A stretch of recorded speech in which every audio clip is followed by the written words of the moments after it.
अस्सलाम वालेकुम all of you, welcome to my channel biology with Umar. जी स्टूडेंट्स, आज का हमारा टॉपिक है एप्टोसिस इन सेल।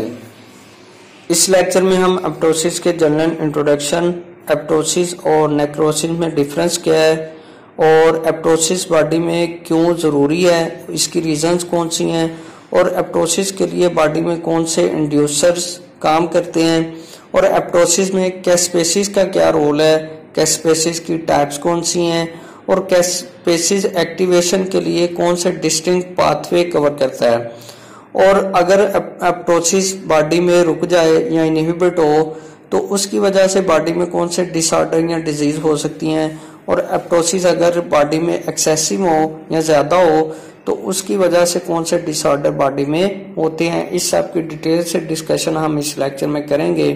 तो सबसे पहले हम इंट्रोडक्शन पे आते हैं। एप्टोसिस क्या है? ये एक प्रोग्राम सेल डेथ है जिसमें सेल डिस्ट्रॉय होते हैं जो कि बॉडी में डिसफंक्शनल होते हैं, और इस एप्टोसिस प्रोसेस में सेल का जो जीनोम है वो फ्रैक्चर हो जाता है, सेल श्रिंक होता है और श्रिंक होकर ये स्मॉलर एप्टोटिक बॉडीज में कन्वर्ट होता है, और ये एप्टोटिक बॉडी जो है ये लाइसिस प्रोसेस के जरिए या ब्रेकडाउन इसकी होती है विद लाइसोसोमल एंजाइम और बॉडी से एक्सक्रीट कर दिए जाते हैं। अगर हम एप्टोसिस का प्रोसेस ह्यूमन में देखें तो अडल्ट ह्यूमन में तकरीबन 50 से 70 बिलियन सेल एक दिन में डिस्ट्रॉय होते हैं या उनकी ब्रेकडाउन एप्टोसिस प्रोसेस के जरिए होती है, और बच्चों में जिनकी एज 8 से 14 ईयर्स तक है उसमें 20 बिलियन से लेकर 30 बिलियन सेल एक दिन में डिस्ट्रॉय होते हैं।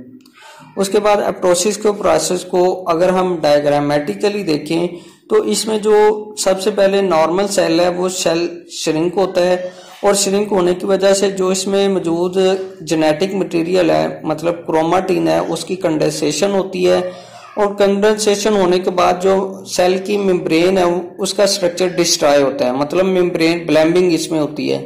मेम्ब्रेन ब्लैम्बिंग के बाद जो सेल का न्यूक्लियर मटेरियल है वो भी कोलैप्स कर जाता है और सेल एप्टोटिक बॉडीज में कन्वर्ट हो जाता है, और इन एप्टोटिक बॉडीज की लाइसिस होती है या ब्रेकडाउन होती है with the help of lysosomal enzyme. उसके बाद अगर हम डिस्कवरी की बात करें तो सेंटनी, ब्रेनर, हॉटविट्स, जोहन ई सस्टन ने नीमाटोडा ई एलिगेंस में एप्टोसिस प्रोसेस को कंट्रोल करने वाले जीन्स को आइडेंटिफाई किया, और उन्होंने बताया कि जो नीमाटोडा में एप्टोसिस प्रोसेस को कंट्रोल करने वाले जो जीन्स हैं वो ह्यूमन में भी सेम है, और इस डिस्कवरी पे उनको मेडिसिन में नोबेल प्राइज 2002 में दिया गया। उसके बाद नेक्स्ट पे है एप्टोसिस और नेक्रोसिस में डिफरेंस क्या है। कोई भी बॉडी है उसमें जो सेल डेथ है दो मैकेनिज्म के जरिए होती है, नेक्रोसिस और एप्टोसिस। नेक्रोसिस क्या है कि इंजरी या सडन डेथ हो सेल की, उसे हम नेक्रोसिस कहते हैं, और एप्टोसिस में सुसाइड होता है या प्रोग्राम सेल। एप्टोसिस और नेक्रोसिस की सेल में डिफरेंट कैरेक्टरिस्टिक्स हैं, और एप्टोसिस क्या है? ये functional form of cell death है। नेक्रोसिस में accidental form of cell death होती है, और एप्टोसिस में एनर्जी रिक्वायर होती है एटीपी की फॉर्म में। नेक्रोसिस में कोई भी एनर्जी रिक्वायर नहीं होती, और एप्टोसिस अगर बॉडी में हो तो कोई भी इन्फ्लेमेशन काज नहीं करता, लेकिन एप्टोसिस बॉडी में इन्फ्लेमेशन काज करता है, और एप्टोसिस के प्रोसेस के लिए या एप्टोसिस का प्रोसेस स्टार्ट होने के लिए फिजियोलॉजिकल स्टिमुलाई रिक्वायर होते हैं, जिसमें ग्रोथ फैक्टर्स हैं, हार्मोनल चेंजेस मोस्ट इंपॉर्टेंट आ जाती हैं, और नेक्रोसिस ये सडन फॉर्म ऑफ डेथ है या sudden form of cell death है, और इसमें कोई भी नॉन फिजियोलॉजिकल डिस्टर्बेंस या स्टिमुलाई रिक्वायर नहीं होता। एप्टोसिस में न्यूक्लियस रप्चर हो जाता है, लेकिन जो नेक्रोसिस का प्रोसेस है बॉडी में इसमें न्यूक्लियस या जेनेटिक मटेरियल रप्चर नहीं होता। उसके बाद है नीड फॉर एप्टोसिस, कि एप्टोसिस का प्रोसेस बॉडी में क्यों ज़रूरी है। तो एप्टोसिस का प्रोसेस बॉडी में प्रॉपर डेवलपमेंट के लिए बहुत ही ज़रूरी है, मतलब टैडपोल टेल की रिजॉर्प्शन, और फिटस में फिंगर की फॉर्मेशन, और ब्रेन में न्यूरॉन्स की प्रॉपर कनेक्शन के लिए एप्टोसिस का प्रोसेस बहुत ही ज़रूरी है। और बॉडी में कुछ नॉन फंक्शनल सेल को डिस्ट्रॉय करने के लिए भी एप्टोसिस का प्रोसेस जरूरी होता है, जिसमें मोस्ट इम्पोर्टेंट वायरस सेल्स हैं, कैंसर सेल्स हैं, इनको डिस्ट्रॉय करने के लिए बॉडी में एप्टोसिस का प्रोसेस होता है। और अगर बॉडी में एप्टोसिस का प्रोसेस कम हो तो उसकी वजह से इनकम्प्लीट डिफरेंशिएशन होती है। ये आप देख सकते हैं कि फिंगर में इनकम्प्लीट डिफरेंशिएशन की वजह से जो फिंगर्स हैं ये आपस में जुड़ी हुई हैं। उसके बाद है रीजन फॉर एप्टोसिस, और एप्टोसिस की रीजन में पॉजिटिव सिग्नल्स भी हैं और नेगेटिव सिग्नल्स भी हैं।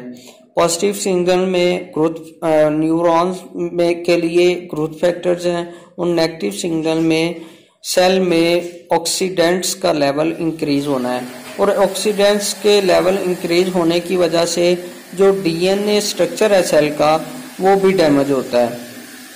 उसके बाद है कि बॉडी में एप्टोसिस प्रोसेस के लिए इंड्यूसर कौन से हैं, तो इंड्यूसर में ग्रोथ फैक्टर्स हैं, कैल्शियम है, ऑन्कोजीन्स हैं, न्यूट्रॉन डिप्रीवेशन है, और टॉक्सिन है, अल्ट्रावायलेट रेडिएशन है, गैमा रेडिएशन जो है ये एप्टोसिस प्रोसेस के लिए मोस्ट इम्पोर्टेंट बॉडी में इंड्यूसर के तौर पे। स्टूडेंट नेक्स्ट पे है कैस्पेसिस, मतलब एप्टोसिस में कैस्पेसिस का क्या रोल है। तो कैस्पेसिस क्या है, ये सिस्टेन अस्पर्टेट स्पेसिफिक प्रोटीएज है, एंजाइम है जो कि एप्टोसिस में मोस्ट इम्पोर्टेंट रोल प्ले करते हैं।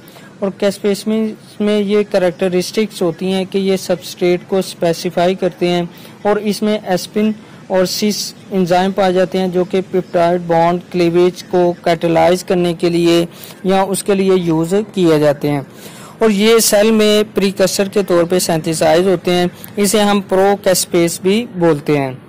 नेक्स्ट पे है एप्टोसिस में कैस्पेसिस का क्या रोल है।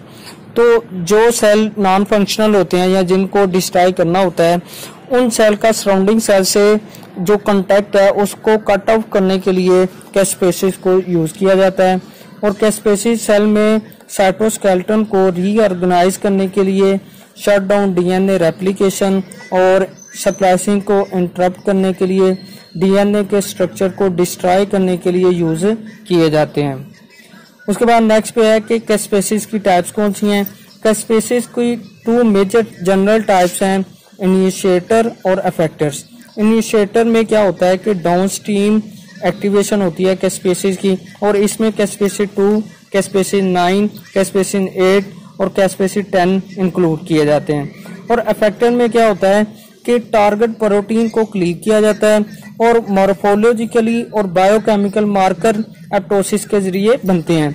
और कैस्पेसिस की अफेक्टेड 2 टाइप में कैस्पेसिस 3, कैस्पेसिस 6, कैस्पेसिस 7 और कैस्पेसिस 14 को इंक्लूड किया जाता है। और नेक्स्ट में है डिस्टिंक्ट पाथवे जो कि कैस्पेसिस में के जरिए कवर होते हैं सेल में। और 2 मेजर जनरल पाथवे हैं कैस्पेसिस जो कवर करता है सेल में, एक्सट्रिंसिक पाथवे और इंट्रिंसिक पाथवे। एक्सट्रिंसिक पाथवे क्या होता है कि इसमें डेथ रिसेप्टर पाथवे यूज किया जाता है। ये आप देख सकते हैं पिक्स में कि ये सारा मैकेनिज्म के थ्रू एक्सट्रिंसिक पाथवे चलता है। नेक्स्ट पे है माइटोकॉन्ड्रियल पाथवे, इसे हम इंट्रिंसिक पाथवे भी कहते हैं। और ये पाथवे जो है ये माइटोकॉन्ड्रिया में परफॉर्म किया जाता है, और उस कैस्पेसिस के जरिए डिफरेंट जो मॉर्फोलॉजिकल डिस्ट्रक्शन है सेल की उनको। जी नेक्स्ट पे है डिजीज वेयर एप्टोसिस इज इनहिबिटेड, कि बॉडी में एप्टोसिस का प्रोसेस जब स्टॉप हो जाए या कम हो तो उसकी वजह से बॉडी में कौन सी डिजीज हो सकती हैं। और इसमें जो मोस्ट प्रोमिनेंट डिजीज है वो है कैंसर, लिवर, लिम्फॉइड मैलिग्नेंसीज या न्यूरोब्लास्टोमा इसे भी कहते हैं, प्रोस्टेट कैंसर है। और इसमें कुछ ऑटो इम्यून डिसऑर्डर भी इंक्लूड किए जाते हैं जिसमें मिस्थीनिया ग्रेविस, सिस्टमैटिक ल्यूपस एरिथेमाटिस जो है ये ऑटो इम्यून डिसऑर्डर हैं। और कुछ इन्फ्लेमेटरी डिजीज भी एप्टोसिस के प्रोसेस स्टॉप होने की वजह से बॉडी में होती हैं, जिसमें ब्रैंकियल एस्थमा है, इन्फ्लेमेटरी बाउल डिजीज है और प्यूमोनरी इन्फ्लेमेशन है। और कुछ वायरल इन्फेक्शन भी एप्टोसिस के प्रोसेस को स्टॉप होने की वजह से बॉडी में होती हैं, जिसमें हर्पिस वायरसेस है, पॉक्स वायरसेस है, एडिनो वायरसेस है और बैक्टीरियो वायरसेस कोपोक्स है।